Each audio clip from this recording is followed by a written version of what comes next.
اور اس لیے خدا یسوع مسیح نے اس نے خدا یسوع مسیح کو جھڑکا، اور پھر خدا یسوع مسیح نے اس کو جھڑ کر کہا تو شیطان ہے، تو پیچھے میرے پیچھے ہو۔ پھر دوسری جو پیشن گوئی کی گئی تھی اذیت کی، اس پر شاگرد اس موضوع کو نظر انداز کرنے کی کوشش کرتے تھے اور آپس میں بحث کرتے تھے کون بڑا ہے، کون اول ہے، وغیرہ وغیرہ۔ جب تیسری پیشن گوئی ہوئی، اس پیشن گوئی پر یعقوب اور یوحنا پوچھتے ہیں ایک خاص مقام یسوع کی بادشاہی میں۔ اس بار کی جو پیشن گوئی ہے اس کی تفصیل جو ہے خدا یسوع مسیح اپنی موت کا ذکر کرتے ہیں، تو کچھ آیات پہلے اس کا ذکر کیا گیا، اور اس میں 6 اعمال جو ہیں، 6 ایکٹس ہیں جن سے گزر کر وہ نئی زندگی کی طرف آتے ہیں، جیسے حوالے کیے جانا، فتویٰ لگانا، ٹھٹھا کرنا، تھوکنا، کوڑے مارنا اور پھر قتل کیا جانا۔ یہ جو 6 اعمال ہیں، یہ بائبل میں 6 کا ہندسہ جو ہے وہ نامکمل سمجھا جاتا ہے، اور انسان 6 اعمال نامکمل جب تھے تو پھر ان کو مکمل کرنے کے لیے 7واں جو عمل تھا وہ زندہ کیا جانے کا عمل تھا، تو یہ 7واں عمل خدا کی طرف سے عمل تھا۔ اور ان اعمال کے بعد شاگردوں کا رد عمل، خاص طور پر 2 شاگردوں کا، تو یہ واقعہ لوکا کی انجیل 18 باب میں تیسری پیشن گوئی کے بعد پیش کیا گیا ہے، جبکہ مقدس متی کی انجیل میں 20 باب اس کے 17 سے 28 آیت میں، وہاں پر جو ہے زبدی کے بیٹوں کی ماں کے حوالے سے یہ پیش کیا گیا ہے، اور وہاں پر وہ بہت ہی نرم الفاظ استعمال کرتی ہیں، جبکہ یہاں پر یہ شاگرد یسوع کو کہتے ہیں کہ یہ تمہیں کرنا ہی ہے، وہ دعویٰ کرتے ہیں کہ تو وہ کر جو ہم کہیں، اور یسوع کا طریقہ کار کیا ہے؟ وہ سوال کا جواب سوال سے دیتے ہیں، جیسے وہ کہتے ہیں نا ہمارے لیے یہ کر، تو وہ کہتے ہیں میں تمہارے لیے کیا کروں نا، تو یہ ربی جو تھے اس زمانے میں یہ طریقہ کار استعمال کرتے تھے تاکہ ان کو وقت مل جائے جواب دینے کا، یا پھر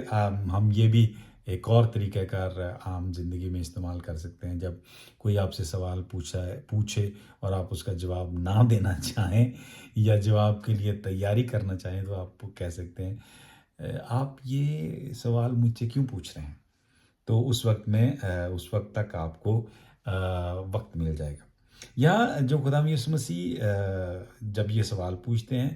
اور وہ شاگردوں کے اندر سے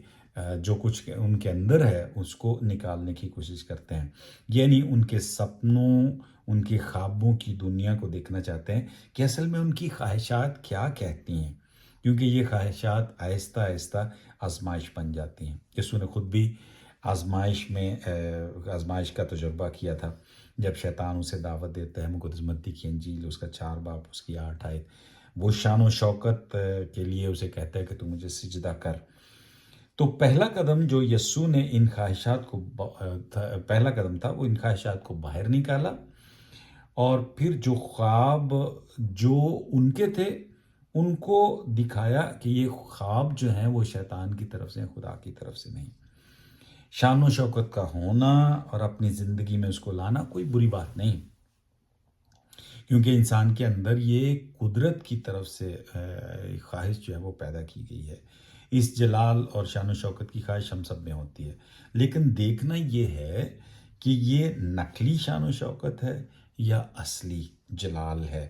یہ 2 بھائی اس شان و شوکت کو جانتے تھے، جو دنیا کی نظر میں شان و شوکت ہے اس کو جانتے تھے، اور یہی شان و شوکت انسان نے خدا کے حوالے سے بھی دیکھنا چاہیے کہ خدا کا جلال تب ہے جب اسے سجدہ کیا جائے۔ مطلب ہماری جو خواہش ہوتی تھی، ہماری جو خواہش ہے شان و شوکت کی، اس کو ہم نے خدا پر تھوپ دیا کہ خدا کا جو جلال ہے، اس کی جو شان و شوکت ہے اس میں ہے کہ اس کو سجدہ کیا جائے، اس کے سامنے نظریں لا کر رکھی جائیں، وہ دشمنوں پر فتح پائے، وہ دوسروں کو نیچا دکھا سکے۔ یہ ان کے نزدیک خدا کا جلال تھا، لیکن یہ خدا کا جلال نہیں۔ مقدس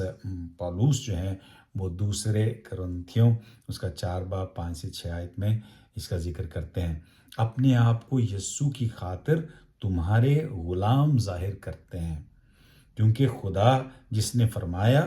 تاریکی میں نور چمکے، وہی ہمارے باطن میں چمکا ہے، تاکہ خدا کے جلال کی پہچان کی روشنی یسوع مسیح کے چہرے سے جلوہ گر ہو۔ یہی حقیقی جلال ہے۔ تو یہ خدا کا جو جلال ہے اور جو شان و شوکت خدا کی ہے وہ یہ ہے، غلام بننا۔ اور جب ہم انسان جلال ڈھونڈتے ہیں، یہ جلال ہمارے چہروں سے مٹ جاتا ہے، یعنی ہم شان و شوکت جو ہے وہ ڈھونڈتے ہیں اور ہمارے جو چہروں سے ہے وہ خدمت اور جو غلامی ہے وہ مٹ جاتی ہے، وہ نظر نہیں آتی۔ دعا میں ہم اپنی خواہشات پیش کرتے ہیں، یہ جب ہم دعا کرتے ہیں تو اس میں ہم، لیکن اس کے بعد یہ سننا پسند نہیں کرتے کہ خدا وہ کیا کہتا ہے، خدا اس کے بارے میں، ہماری دعا کے بارے میں کیا کہتا ہے۔ اور یہ خدا یسوع مسیح نے کہا کہ اس نے ان دو شاگردوں کی جو ہے وہ دعا سنی، ان کی خواہش سنی، اور پھر اس کا جواب اس نے ان کو دیا۔ اور یسوع کا جواب میں تھا کہ حقیقی انسان وہ نہیں جو دوسروں پر حکومت کرے، بلکہ جو دوسروں کی خدمت کرے۔ یہ آسان نہیں سمجھنا، نہ ہی اس کو قبول کرنا اتنا آسان ہے، لیکن یسوع دعوت دیتے ہیں اور کہتے ہیں کہ وہ پیالہ یا جام جو میں پینے کو ہوں، مطلب جو یسوع کے ساتھ ہوگا، اچھا یا برا، کیا تم بھی وہی قسمت جو یسوع کی قسمت ہوگی اس کو اپنانے کے لیے تیار ہو؟ تو وہ ابھی تک جو خدا کی شان و شوکت، جو خدا کا جلال جو کہ خدمت اور غلامی میں ہے، اس کو نہیں سمجھ پا رہے تھے، اور دنیا کا جو جلال، جو اس کی شان و شوکت ہے، اس کو دیکھتے ہوئے انہوں نے کہا ہم کر لیں گے، ہم جو یہ جام جو تو جس کی بات کر رہے ہم پی لیں گے، ہم وہ بپتسمہ لے لیں گے جس کی تم بات کر رہے۔ جبکہ یسوع نے اس پیالے کا ذکر، اس جام کا ذکر گتسمنی باغ میں بھی کیا تھا۔ اس نے کہا تھا، اے باپ اگر ہو سکے تو یہ پیالہ مجھ سے ٹل جائے، لیکن میری نہیں بلکہ تیری مرضی پوری ہو۔ دوسرا عمل جو یسوع کہتے ہیں وہ بپتسمے کا ہے۔ بپتسمہ صرف تھوڑا سا پانی علامتی طور پر ڈال کر اور اس میں رس میں شامل ہو کر مسیحی بننے کی بات نہیں، بلکہ استباغ کا مطلب، بپتسمے کا مطلب ہے اندر ڈوب جانا۔ اور اس دفعہ جو خدا یسوع مسیح تھے وہ خون کے دریا میں ڈوب جاتے ہیں، جب وہ صلیب پر چڑھائے جاتے ہیں تو وہ خون کے دریا میں ڈوبتے ہیں، اور یہ موت تک گیا ان کا جو بپتسمہ ہے۔ تو خدا کا جلال جو مقدس یوحنا اس کے 12 باب اس کی 27 اور 28 اور 29 آیتیں ہیں،